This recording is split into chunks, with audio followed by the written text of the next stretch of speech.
Bombastic side-eye, criminal offensive side-eye.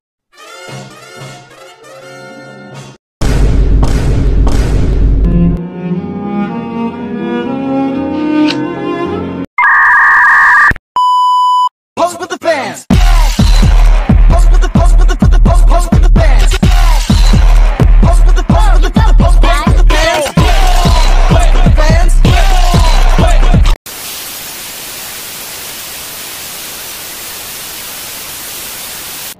Bismillahirrahmanirrahim. Assalamualaikum warahmatullahi wabarakatuh. Kami dari kelompok 1 ingin menjelaskan materi tentang konsep dan sistem ekonomi.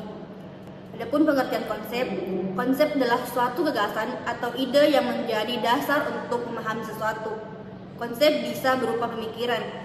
Misalnya dalam ilmu fisika, konsep gaya mengacu pada interaksi yang menyebabkan keadilan mengacu pada prinsip yang menentukan bagaimana hak dan kewajiban didistribusikan di antara keduanya. Kemudian pengertian sistem.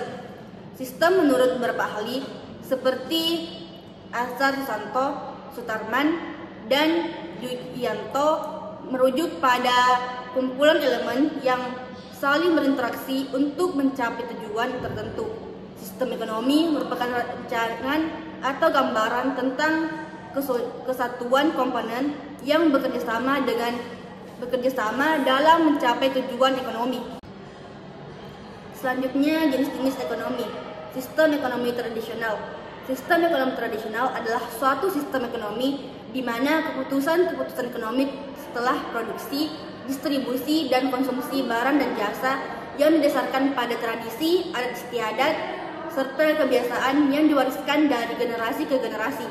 Sistem ini cenderung bergantung pada kegiatan pertanian, perburuan, dan perikanan, serta teknologi dengan sederhana. Kemudian yang kedua, sistem ekonomi sosialis. Sistem ekonomi sosialis ini adalah suatu sistem ekonomi di mana alat-alat produksi, distribusi, dan sumber-sumber daya ekonomi dikuasai atau dikelola oleh negara atau pemerintah. Tujuan utamanya itu sistem ini adalah untuk menciptakan kesejahteraan dan keadilan. Selanjutnya yang ketiga itu sistem ekonomi kapitalis atau dikenal juga sebagai sistem ekonomi pasar bebas. Sistem ekonomi ini adalah sistem di mana alat-alat produksi dan sumber daya ekonomi dimiliki dan dikelola oleh individu atau swasta.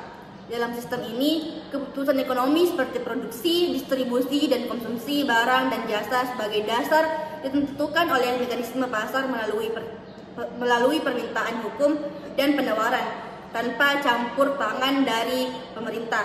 Kemudian keempat itu yang terakhir, sistem ekonomi campuran. Sistem ekonomi campuran ini merupakan kombinasi dari sistem ekonomi pasar bebas, kapitalis, dan sistem ekonomi terencana, sosialis. Dalam sistem ini itu, baik sektor swasta maupun pemerintah memiliki peran dalam kegiatan ekonomi. Definisi, konsep, dan sistem ekonomi syariah. Yang pertama, pengertian syariah. Pengertian syariah adalah peraturan dan hukum yang digariskan oleh Allah Subhanahu wa Ta'ala, meliputi aspek ibadah, keluarga, bisnis, hukum, dan hubungan antar negara. Yang kedua, pengertian ekonomi syariah. Ekonomi syariah adalah ilmu ekonomi yang diilhami nilai-nilai Islam, mengkaji masalah ekonomi rakyat berdasarkan prinsip-prinsip syariah. Yang ketiga, konsep dan sistem ekonomi syariah. Konsep dan sistem ekonomi syariah adalah rancangan atau gambaran utuh tentang komponen yang saling berinteraksi untuk mencapai tujuan ekonomi berdasarkan prinsip-prinsip syariah Islam.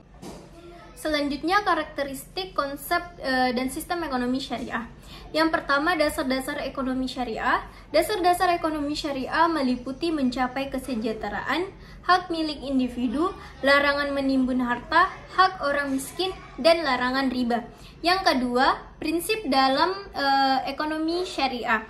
Prinsip dalam ekonomi syariah meliputi tauhid adil, nubuwah, khilafah, dan ma'at. Dan yang ketiga, tujuan sistem ekonomi syariah. Tujuan sistem ekonomi syariah meliputi pemenuhan kebutuhan dasar, kesetaraan kesempatan, pencegahan pemusatan kekayaan, kebebasan moral, dan stabilitas ekonomi. Baiklah, saya akan melanjutkan pembahasan yang kelima, yaitu dasar-dasar ekonomi syariah. Yang pertama, mencapai kesejahteraan. Tujuan utama ekonomi syariah adalah mencapai kesejahteraan individu dan masyarakat, baik di dunia maupun di akhirat. Yang kedua, hak milik individu. Hak milik individu sebagai usaha dan kerja secara halal dan dipergunakan untuk hal yang benar. Yang ketiga, larangan menimbun harta. Menimbun harta benda dilarang dalam Islam karena dapat menyebabkan kesenjangan sosial dan ketidakadilan. Yang keempat, hak orang miskin. Pada harta orang kaya ada hak untuk orang miskin yang dapat dipenuhi melalui zakat, infak, dan sedekah. Selanjutnya, pembahasan yang keenam, yaitu prinsip-prinsip dalam ekonomi syariah. Yang pertama, tauhid atau keimanan. Prinsip tauhid menekankan bahwa segala sesuatu berasal dari Allah Subhanahu wa taala dan manusia harus tunduk pada hukumnya. Yang kedua, adil atau keadilan. Prinsip adil menekankan pentingnya keadilan dalam semua aspek kehidupan termasuk ekonomi. Yang ketiga, nubuwah atau kenabian. Prinsip nubuwah menekankan pentingnya mengikuti ajaran para nabi dan rasul Allah Subhanahu wa taala. Yang keempat, khalifah atau pemerintahan. Prinsip khalifah menekankan pentingnya pemerintahan yang adil dan bertanggung jawab. Yang kelima, ma'ad atau hasil. Prinsip ma'ad menekankan pentingnya hasil dan konsekuensi dari tindakan manusia, baik di dunia maupun di akhirat. Selanjutnya, pembahasan yang ketujuh, yaitu tujuan sistem ekonomi syariah. Pemenuhan kebutuhan dasar, yaitu memastikan pangan, sandang, papan, kesehatan, dan pendidikan untuk semua. Yang kedua, kesetaraan kesempatan, yaitu memberikan kesempatan yang sama bagi semua orang untuk meraih kesuksesan. Yang ketiga, pencegahan pemusatan kekayaan, mencegah terjadinya ketimpangan distribusi, pendapatan, dan kekayaan. Yang keempat, kebebasan moral, memastikan kebebasan untuk memenuhi nilai-nilai moral dan agama. Yang kelima, stabilitas dan pertumbuhan ekonomi, menciptakan ekonomi yang stabil dan tumbuh secara berkelanjutan. Baiklah, mungkin hanya itu dari penjelasan kami dari kelompok 1. Sekian, terima kasih. Assalamualaikum warahmatullahi wabarakatuh.